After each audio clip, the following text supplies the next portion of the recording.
Hi friends, this is Evelina, life coach for immigrants. I am back in the US. I was in Poland for the last month and listen, I had the best time ever. It was such an amazing time.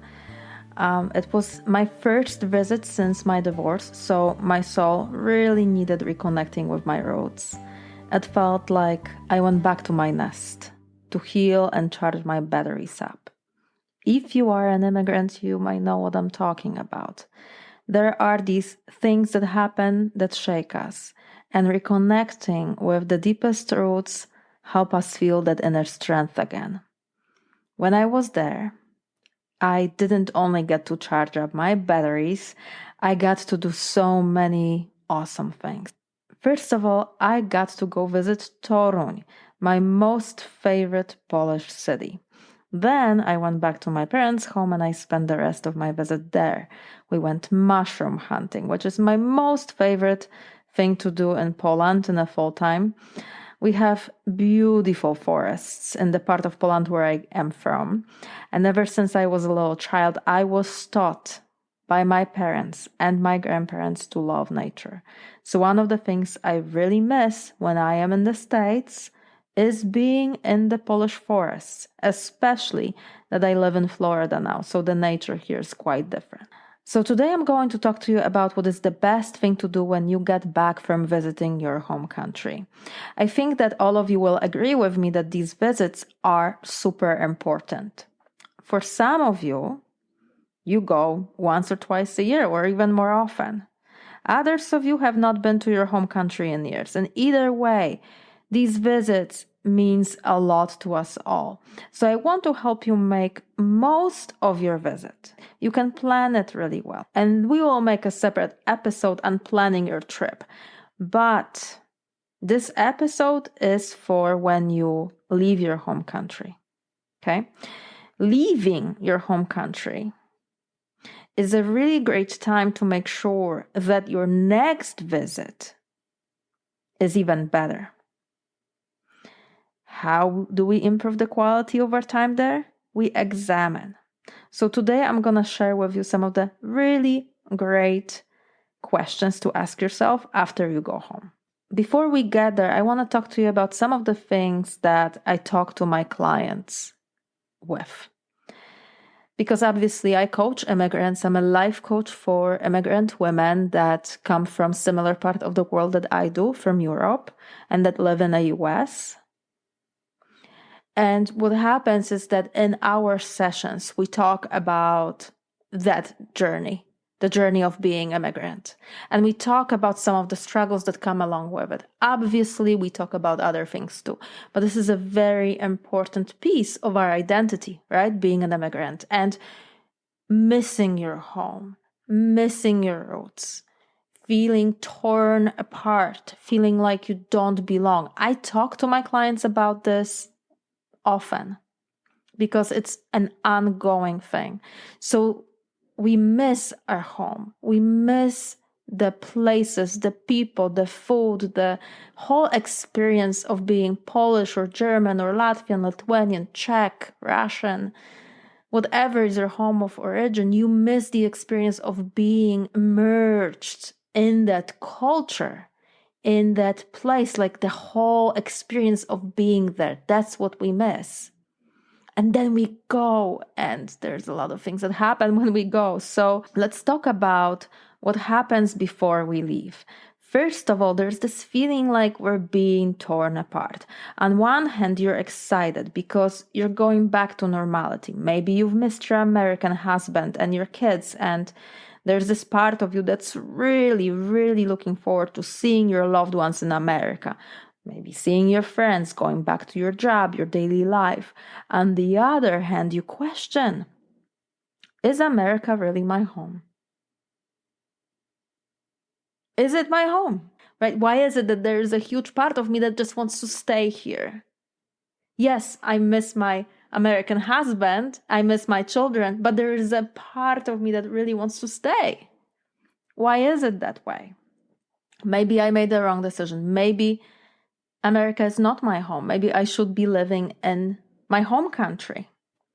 So when we have these kind of questions in our mind, right, we feel torn apart between two countries. When you're in the States, you miss your home country. And when you are in your home country, you miss your husband and children in the US. It's a hard place to be. But that is the price that we pay for being immigrants. That constant questioning, where do I belong? Where is my home? For many, many of my clients, going back home will bring these questions up. That's why I'm mentioning it to you. Because almost every single client I talk to has this experience. When they go back, they start questioning, especially before they leave. So this is a big deal, and I will make sure to record a podcast episode where we talk specifically about belonging. It's a big deal. But now let's go back to what else happens when we're there. Some of us go back and end up feeling really disappointed because the places have changed. People we loved are gone. Things are different. We are different. Now, this will happen oftentimes after someone has had a longer break. So let's say that you have been living in the US for 30 years, and for the last 10 years, you have stayed in the US, in America. And now you go back to your home country. Things will be different after 10 years, right? You will be a different person.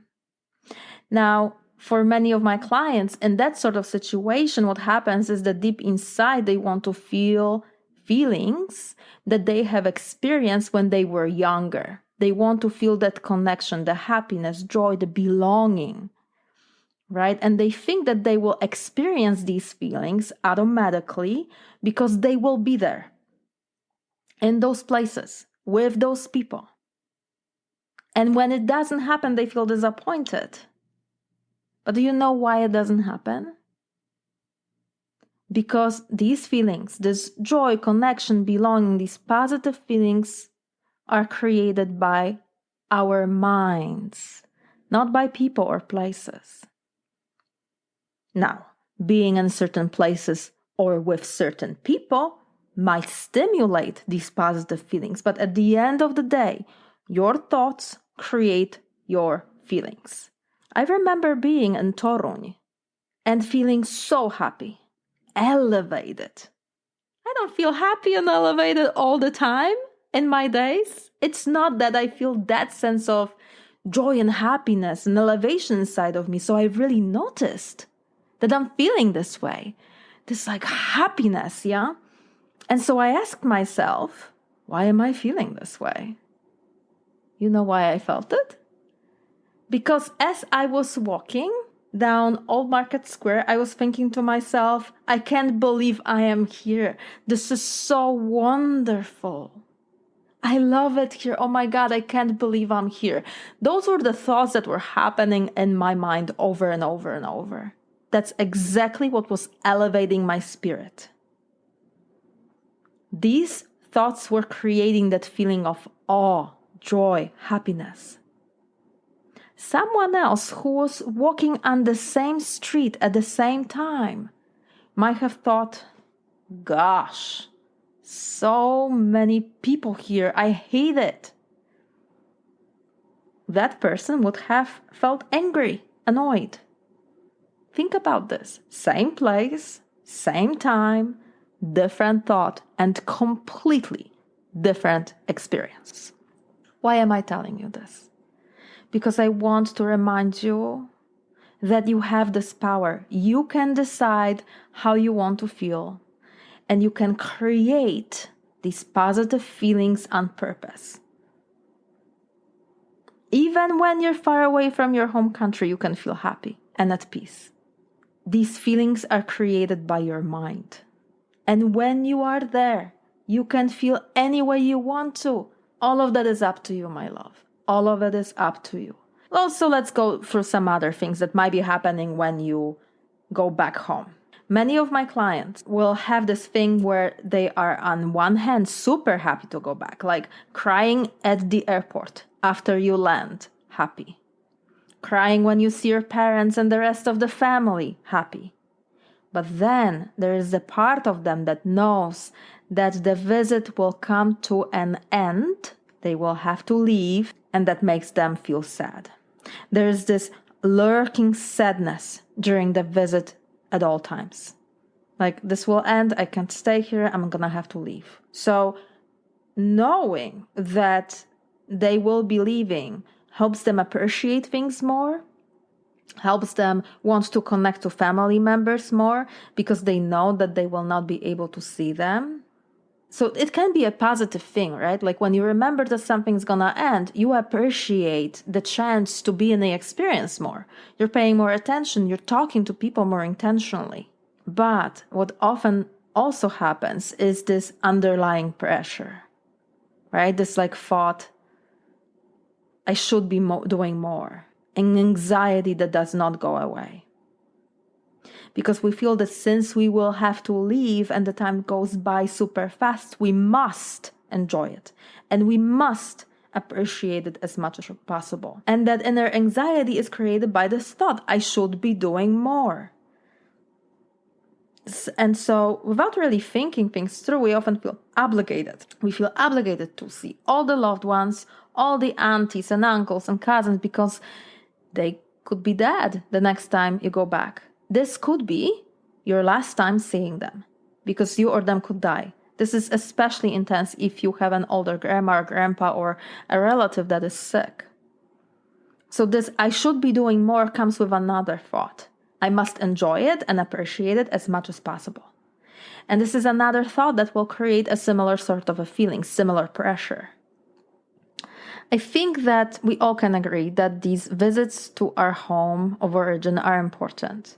That if you don't go for a while, you really, really feel it. Many of my clients feel like they live in two worlds. And when they go back, they go to their old world, and then they come back and they are in their new world. I believe that this is because so often we are shifting between countries and cultures and continents sometimes. We're shifting between languages. There are solid differences, not only in how people talk, but in how people think, how they react to different situations. People in your culture might get supercharged over something that an American would totally ignore, and vice versa. You might also feel that you become different when you go back there, right? Well, first of all, you speak your own language. I remember reading somewhere that this is a common phenomenon where when you speak a different language, your personality shifts slightly. You might be like me, visiting your parents. When I am there, I interact with my parents that I am a child to, right? So I am with them in my child archetype, meaning I will always be their daughter. I might be 43-year-old woman, but to my mom and to my dad, I will always be their Evelinka. I will always be their daughter. So they interact with me in a specific way, and I interact with them in a very specific way as well. Right? I am not a businesswoman when I'm talking to my dad. Trust me, that's not what's happening. I want for you to stop a second here and think, does this happen to you that your personality shifts slightly when you go back home? Maybe you, like me, go visit your parents, and so you're also reconnecting to that child part of you. Maybe your grandparents are still alive, so when you're interacting with them, the grandchild part of your personality is activated. These are important things because they will influence how you show up when you're there, why you feel a certain way when you're there, why there's certain people that you love connecting with and others that you don't really care for. These visits are so precious, right? Especially if they're rare in your experience.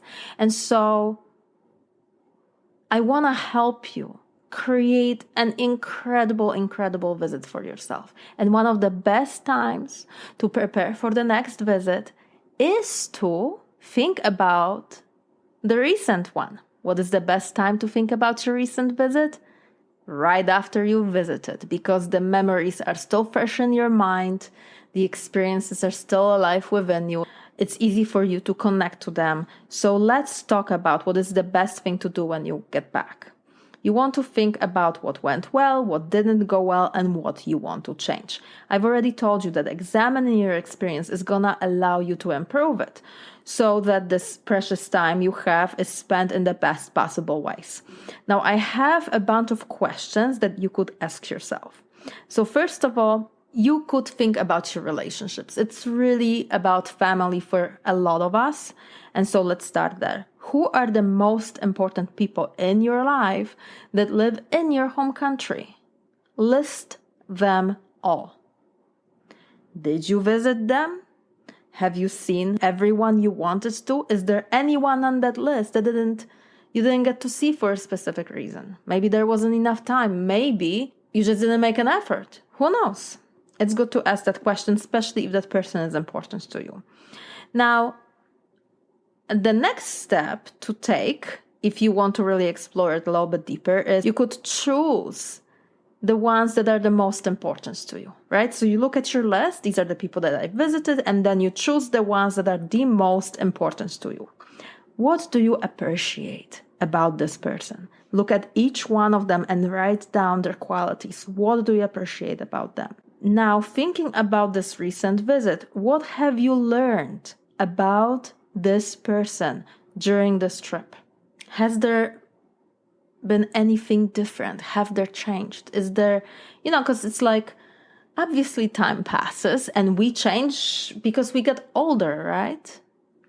But maybe there's something else. Maybe one of your friends has lost 30 pounds and has proven to herself and to you as well that she can be disciplined and she can take a great care of herself. And you have not seen that about her before. So, that's something that could maybe inspire you to do something for yourself, right? That's just an example. Now, the next thing that you could ask yourself is this: how could I be a better person in this relationship, right? So depending on the relationship you're examining, it could be, how could I be a better daughter, a better son, a better sister, brother, friend? The next part that you could examine would be places, right? Because there's some places that are more special than others, right? So ask this question: where have I been? And then list all the places. Now evaluate the experiences there from 1 to 10, with 1 being, I don't want to go back, and 10 being, I must go back. For each one of these, you could write why you feel that way. So for example, I would rate my experience in Torun at 10. And if I was to explain why, I would say that it's because that town makes me feel magical. There are so many places that remind me of some of the best years of my life. I studied in Torun, okay? I was in my 20s when I lived there. I remember walking down these streets with my friends, laughing, crying, because we laughed so hard, right? And going on dates with some really special guys in my life too. So there were a lot of very positive emotions that I experienced in that city. So that's why I feel like I have this sentiment. And obviously, it's a beautiful, beautiful city as well. And the vibe of the city is something I absolutely love. I love the old market and sitting at one of the restaurants and just people watching. It's so much fun. So the next thing that you could think about is you could also list the top 3 moments from your last trip. What were the best moments that will stay with you forever? What is it that you would want to remember forever? Why were these moments special? Did you share them with someone special? Who was it? The next thing that you could think about is the negative side of it, because obviously in your home country, it's still a 50-50 life experience. Half of it is going to be great, half of it will not be. So I'm sure you also, like me, experienced some struggles, right? So let's think about the struggles. What were the 3 biggest struggles during that trip? What did you do well when dealing with each one of them? And what could you have done better? What have you learned about yourself? Now, the next part that you could do is you could finish these 2 sentences. This trip could have been better if I. For example, if I spent more time with this and that person, if I worried less about if I spent my money on this and this and that, if I paid more attention to this and this and that, right? You see where that goes. So that's the first sentence to finish. This trip could have been better if I. The next sentence to finish is, the next time I go, I want to experience. And then you just list, what is it that you want to experience again? Make that very, very clear. So these are the questions I have for you. Obviously, the best thing to do is to answer them. And then before you go back, when you're planning your trip, review your answers. Review it so that your next trip will be that much better. Answering these questions will help you clarify for yourself what is the most important to you. Who is the most important to you? Why is it? And then also, what do you want more of in your life? Why? The next time you go, your trip will be even more amazing.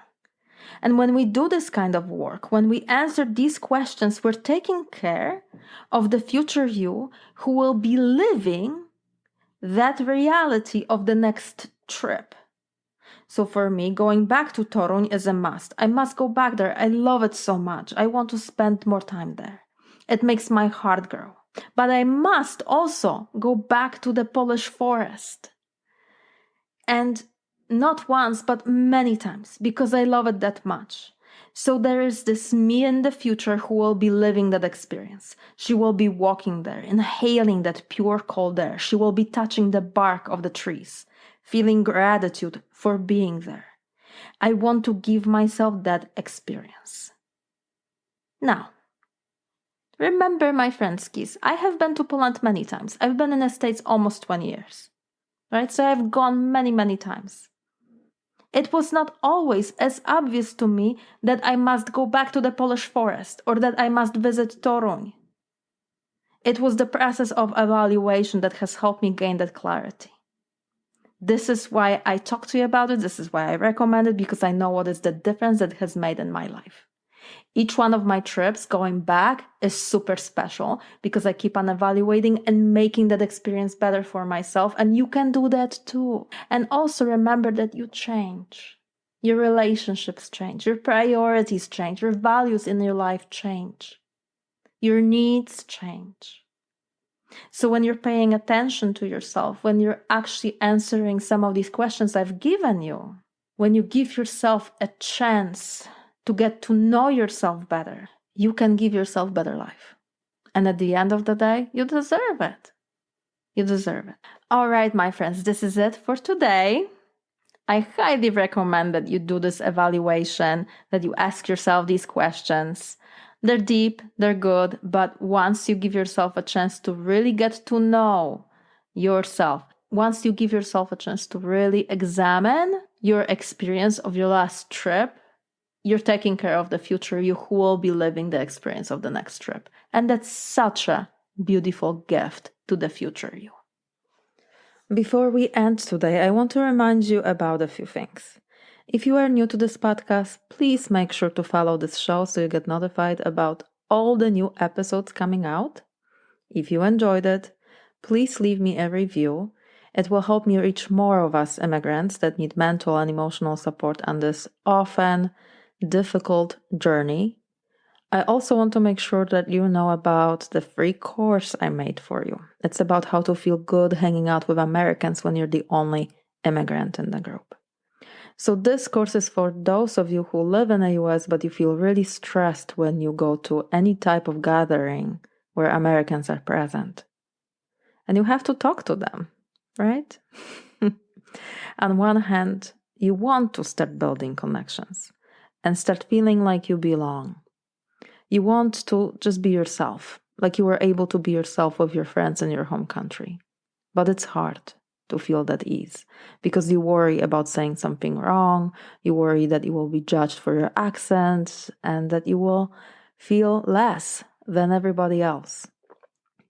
And unfortunately, you remember all the awkward moments that have already happened in the past when you were in a social situation, when you said something wrong and you didn't know what to say, and the silence was so awkward. So you feel really stressed before you even go. And then you get there and it's just not good. You're not enjoying yourself at all. Friends, I know this. I know it so well because that's what it was like for me. And for a very long time, I felt this way. And in this course, I share with you my secret sauce because today I feel very comfortable hanging out with Americans and with others. So this course will help you take care of yourself when you are in social situations so that you don't judge yourself harshly. You plan and you take care of yourself ahead of time so that when you go, even if you feel stressed, although a lot of the work I do will help you not to, even if you mess up and say something wrong, you don't make it worse by ignoring yourself and being harsh to yourself. So, if you feel stressed in social situations, if you tend to get really quiet and withdrawn, and then you come back home and you're disappointed because you wanted to make new friends, but it didn't even feel close to what it was like with friends from your home country, look in the description of this show. That's where you will find a link where you can sign up for this course. And this course is free. It's my gift to you because I know what it's like to feel anxious and stressed and insecure in those kind of situations. I remember how that influenced my life overall, how I played small, how I didn't see my strength and I didn't believe in myself. I wasn't taking risks because I was afraid of freely being me.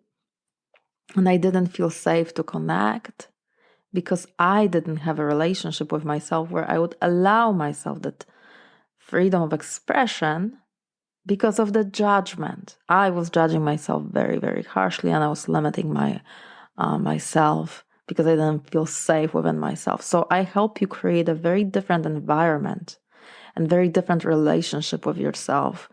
As a result of that course, that's what will happen. You will be a different person to yourself. And that's the base of my work. That's where it all starts, really. So this course is a good introduction to what it's like to be working with a coach, although obviously you wouldn't be working with me one-on-one when you're taking a course that's pre-recorded, but it will give you a little bit of like this glimpse into coaching overall. In that course, I also tell you my immigrant story. I tell you what it's been like for me, so you get a chance to get to know me a little bit better. So look for that link in the description of the show.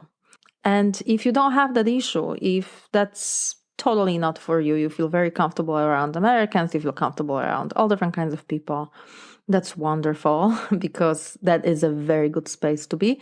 But if you found this episode helpful and this podcast helpful, I want to invite you to follow me on social media. I'm on Instagram and Facebook. You can just look me up, look up Life Coach for Immigrants, and you will find me.